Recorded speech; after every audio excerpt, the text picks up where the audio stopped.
Cowboy fans, good morning. Still morning, yes. How y'all doing? This is Cowboy Legends for Life coming back at you with another video. Hoping that you like the last one. And everybody's talking about the possibility of Dez Bryant coming back, and I have not weighed in. I wasn't going to weigh in because you all know how I feel about him.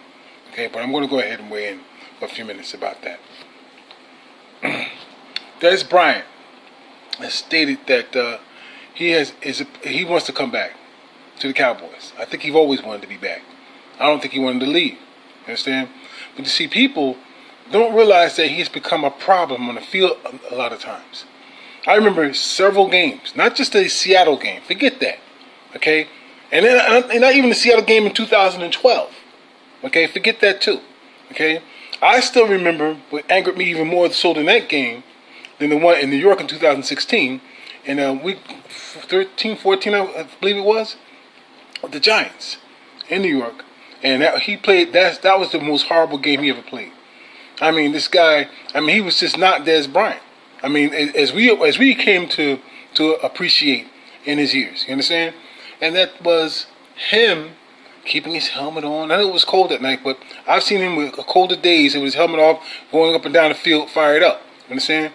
But he was quiet. He was on the sideline, sitting down almost the entire game, and he did not catch a pass until the last seconds of the game.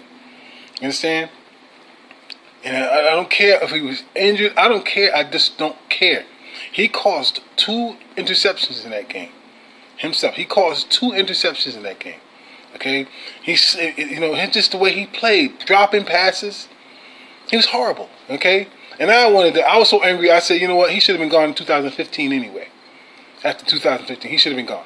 That was my opinion because of the restraint of the cap, and also who was leaving and who was staying during that year before Tony Romo got hurt for the season. Remember that?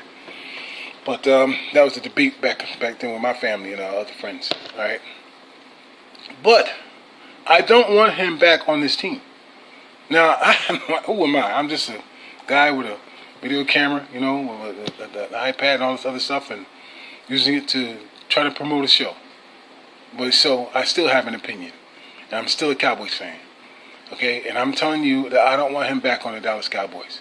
Now, they may let him back on the Cowboys. He may come back, under the auspices that he will redeem himself and he will behave himself and all that stuff.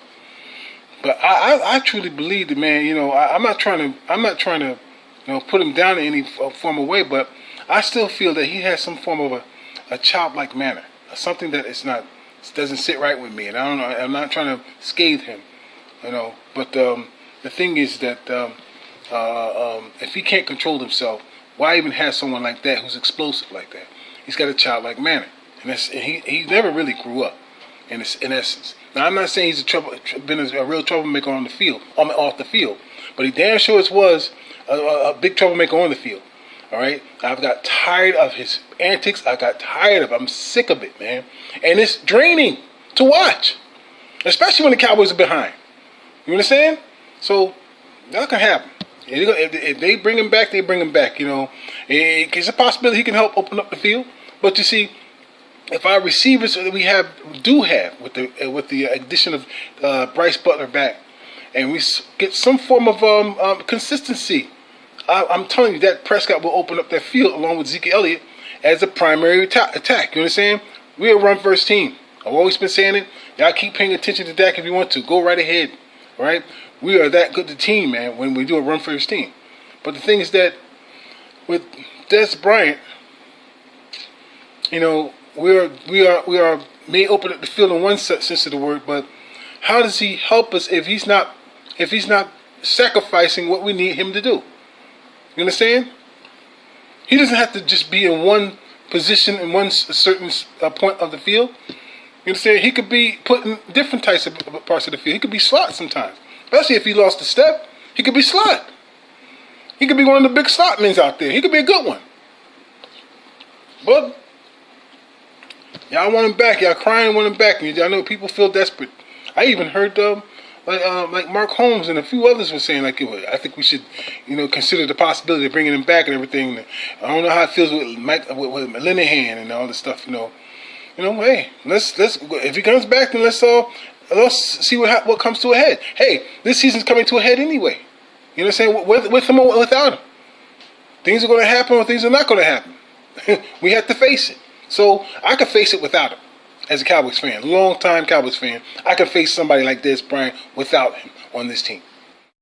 Dez Bryant, he not only did that to Dak Prescott, he did it to Tony Romo several times as well.